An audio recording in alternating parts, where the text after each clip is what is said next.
Well, Coach, as you all get past your first week in a conference play, you take the Friday night victory 3-1 over Kansas State, and then you take the draw over Kansas on Sunday. And I know that you said that you were a little bit disappointed about that result, but overall, I mean, what did you see from your team in the first week of Big 12 play? I mean, it's hard to be totally disappointed when you get 3-1 on the weekend, given how fatigued everyone is on Sunday. But we had Kansas, I think, where we wanted them for a part of that game. They did as well to us, but when we had them, we thought we could have put them away.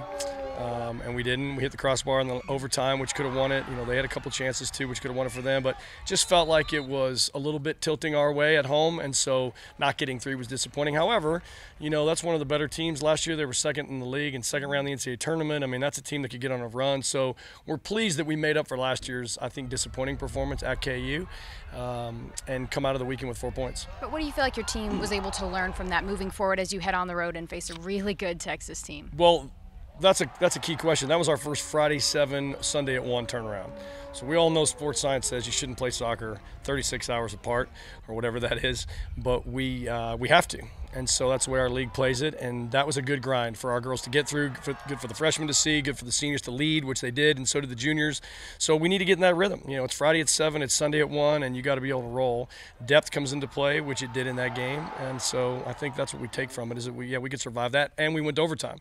So we had the double whammy, and we certainly passed that part of the test. Freshman Allie Griffin is second in NCAA in game-winning goals, but she's not the only one that's really impressive for you guys this year. 9 different players have scored goals in matches throughout the season. How impressed are you about just the offensive performance that you've seen from your team and the product you're able to put out there on the field? Well, we're almost on 10 goals, right, from the 2 freshmen, so those 2 guys are kind of leading the way, and Jade King's just getting rolling now, our leading scorer from last year. She's only played in a couple games. So we've got 3 legit scoring threats there, and you're right, to spread that out over 8 or 9 other players, I think that makes us more versatile. Now, a lot of times you'll have this stat where 10 players have scored, but they've all scored like 1, and that worries a coach, because you got to have 1 or 2 players that you can just count on. We've got those 2 or 3, and then the rest of everybody's scoring. Savannah Jones even has 2 with limited time, so impressive there. And I think that we know that many people being comfortable in front of goal, that just has to be a plus for us. We mentioned earlier that you head to Texas this weekend. This past weekend they defeated number 5 West Virginia. They're a really solid team, undefeated. What do you anticipate seeing from them this weekend in Austin? I just think they're the best version of this program that Ange Kelly's put together. You know, it's evolved into this really good team. They're top 5. They deserve to be. You know, they're rolling. They've steamrolled pretty much everybody. Their defense is impressive. Their keeper can kick it from Lubbock to Austin, and it's just a really good team. You know, they deserve to be where they're at. I'm sure they're the heavy favorite this Friday at their place. Somehow we keep going to Austin every year. I don't know how we play so many games there versus getting them here, but the schedule's sent us back to Austin, so here we go. And it's a big weekend because it's not just Texas. You got to worry about TCU on Sunday, who's also having a great year.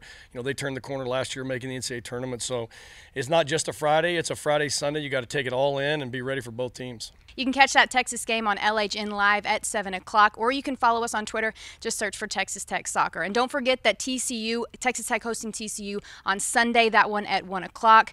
For all the details that you need for Texas Tech Soccer, just head over to texastech.com. For Coach Tom Stone, I'm Taylor Peters. This is Rolling with Stone.